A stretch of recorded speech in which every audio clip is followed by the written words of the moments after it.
Greetings, welcome back to Ken McAuliffe, the Jazz Vinyl Audiophile, of which I am he. He is I, and we are all together. Welcome back. It's a beginning of a summer night here in New York City. I have the windows open so you can hear it. The kids are starting to go crazy. The natives are restless. I want to talk about part one of my favorite jazz drumming records. And these aren't necessarily a top 10 listing. These are rather an alphabetical run through my collection going, oh, that's a great record, that's a great record. And this is the second version of this, which I recorded, and the first version didn't record. But I'm going to start in a slightly odd vein. I was out at Billy's Record Salon in Bushwick, an amazing record store, and he knows I'm a drummer, and he sort of held this for me. Tito Puente, Puente and Percussion. Now, unlike most of these Tico records, which are often big bands, large ensembles, this is literally just Tito Puente burning on timbales in a small ensemble. What a killer record. Thank you, former owner Jack Bywater. Very cool. And as I realized as I go through my collection, I bought a lot of these records for the drummer on the record, which is as good a reason as I can think of any. Woody Herman, Giant Steps, 1973, with the great Ed Soph on drums. Ed went on to be a well-known educator. I forget exactly where. I tend to think North Texas State, but I'm not sure. But this is an amazing record because Woody Herman was always a very forward-thinking big band leader, even though his records go for literally pennies now. But on this record, they covered Chick Corea's La Fiesta, Eddie Harris' Freedom Jazz Dance that Miles sort of popularized, and of course Giant Steps. And even though this is a big band, because Ed Soph is so equally propulsive and funky and swinging through his cymbals and driving through his accents, the whole thing is really, really propulsive and really light on its feet, all things considered. And this is such a great record. Even the cover is pretty great. We heard this when I was in high school, and we were like heavily into Emerson, Lake and Palmer. I was way into Clive Bunker and Jim Gordon from Jethro Tull and Derek and the Dominoes, respectively. And you know, Ed Soph is just, he knows exactly where to play heavy and funky and to back off and be really light. He swings so hard. It's a real masterclass in contemporary big band drumming. Soph's drumming is totally contemporary on this record. Eric Harland, drums and electronics. Eric Harland plays with Chris Potter, Charles Lloyd.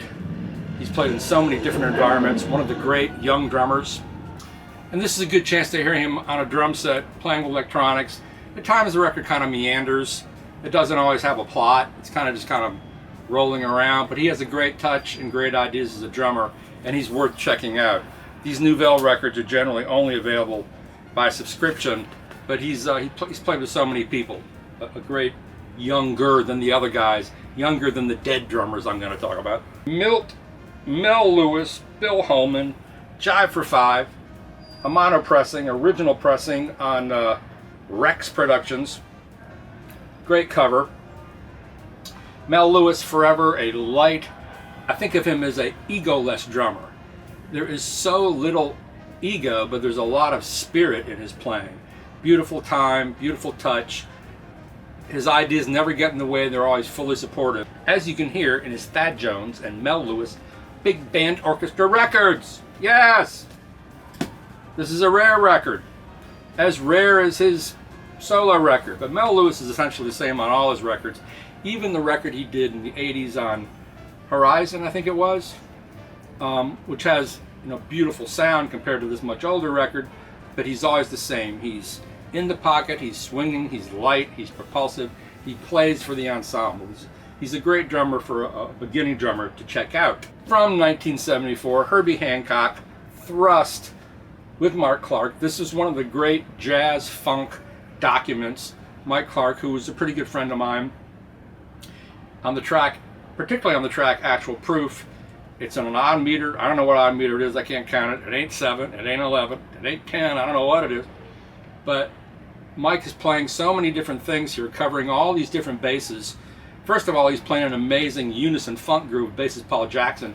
They are popping, they are together. He's also addressing these swing parts where they break it off to play swing, very briefly. He's playing the sort of space out, washy synth parts that are overdubbed by Herbie Hancock, and he's holding it all together. And the improvisation within that song, as well as Palm Grease and Butterfly, the improvisation is so deep. It's next level deep improvisation. Really beautiful stuff. And this album I don't know what happened here. I guess a dog got a hold of it. What a great record. 1971, Herbie Hancock, Mwandishi, with, among others, Billy Hart on drums. This is an original pressing, of which I paid $8. And it has this beautiful textured sort of finish that I really love. I don't know if this record has been truly remastered. I generally don't like remastered records, as you know, if you ever watch my videos. But on a record like this, that was recorded at Wally Heider's, which is more of a rock studio, yeah, in San Francisco, you can't really hear the drums on this record. I mean, you can, they're a part of the tapestry. Like if you're looking at an Indian rug or a tapestry, you can't see the individual threads that well, but you can see all of it. You know what I'm saying? You can see the forest, can't always see the trees. But Billy is like deep in the seamlessness of this record, permeating, popping, addressing, also very high levels of improvisation. Also with this, everybody has an African name. Herbie's Mwandishi, Billy is Jabali, Eddie Henderson is M. Maganga, Buster Williams playing electric bass is M. Chizazi, I don't know. But a really cool record, as is Herbie Hancock's Crossing from the same period. All the Herbie Hancock's records from the 70s, actually all the Herbie Hancock records, period, right up through Rocket, are all amazing records. And this is one of them with the great Billy Hart. Now I wanted to address Steve Gadd on these various Bob James records. Now to some degree, you know, Steve is not a jazz drummer in the lineage of any of these other jazz drummers I'm talking about. You know, you wouldn't put Steve and Elvin in the same ballpark, even though you can sort of hear Steve in Elvin. When Steve Gadd came out on these Bob James records in the early to mid 70s, as well as all the pop hits he was on and the later hits he was on, like Late in the Evening or 50 Ways to Leave Your Lover, nobody had ever played drums like that ever before, period. He was a total innovator in both the jazz and pop realms. Even though if you hear him playing actual jazz as he does in the New York Jazz Quintet, he ain't no jazz drummer. He sounds like his hand turns into like a big punching bag. When he plays jazz on the ride cymbal, it's like he's wearing gloves. It just doesn't happen. But as far as somebody who knows how to orchestrate a drum groove to support the arrangement and to reinforce what's happening in the song, Steve Gadd was just remarkable. And there's one of the greatest songs of these different ones, Bob James 2, BJ 4, Bob James 3, Heads is on Bob James 2, The Golden Apple, which is really essentially a Steve Gadd drum solo with strings. This very deep sort of orchestral arrangement starts out with him going da-da-da-da-da, playing a double stroke roll between the snare drum and the bass drum.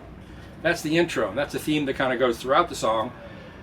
But as the strings take over and different strings kind of roll in and out, almost like a Wagnerian arrangement, Steve grooves harder, he plays more snare drum, he accents the string arrangement with the snare drum, then he starts grooving, he starts playing off beats, more roughs. It's an incredible performance.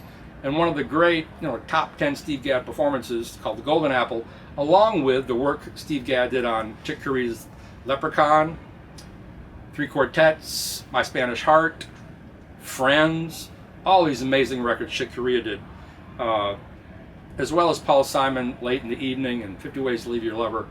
He's just, Gadd is an amazing innovator. I'm going to talk about several Elvin Jones records here. This is Elvin recorded in 61, 62. This is, of all these records I'm going to talk about, this is the best recorded. And this is Elvin at his most precise, his most pristine. Elvin Jones and company. Elvin, Thad and Hank are both on this record, his brothers.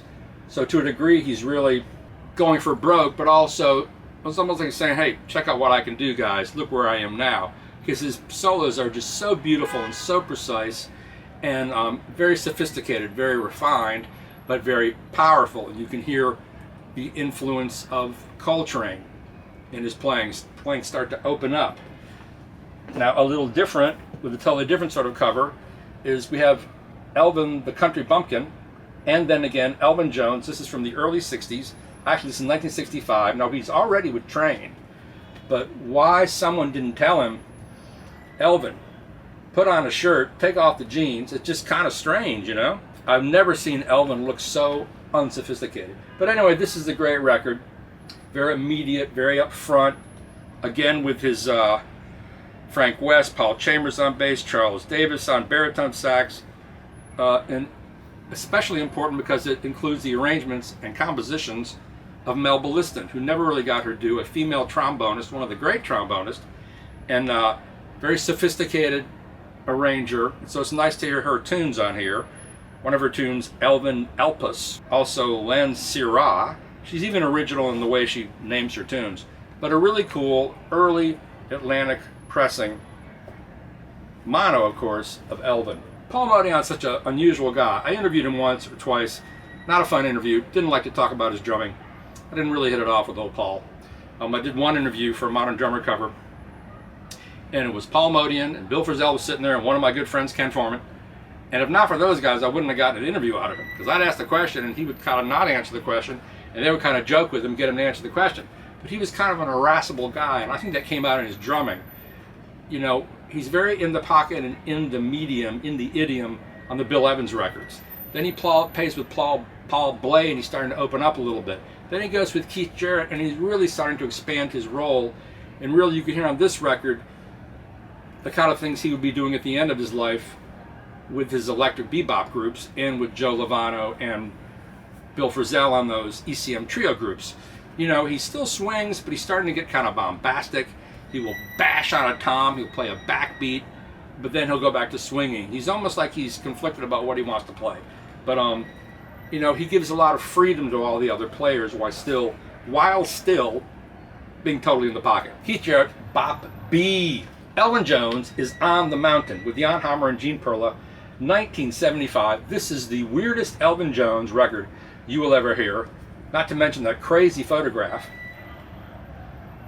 of, this is really a Jan Hammer record. Most of the tunes are by Jan Hammer or Gene Perla, and this is essentially a fusion record.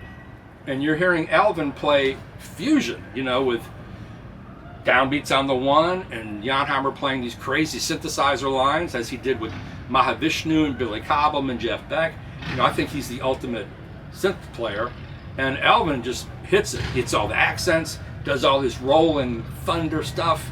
It's just a beautiful record. There's also some ballads. There's some straight ahead swinging, but it's really the fusion, like the final track, Destiny on side 2. It is just, whoa, step back. You know, Elvin and progressive fusion synthesizer like you've never heard. A great, hard to find record actually on PM.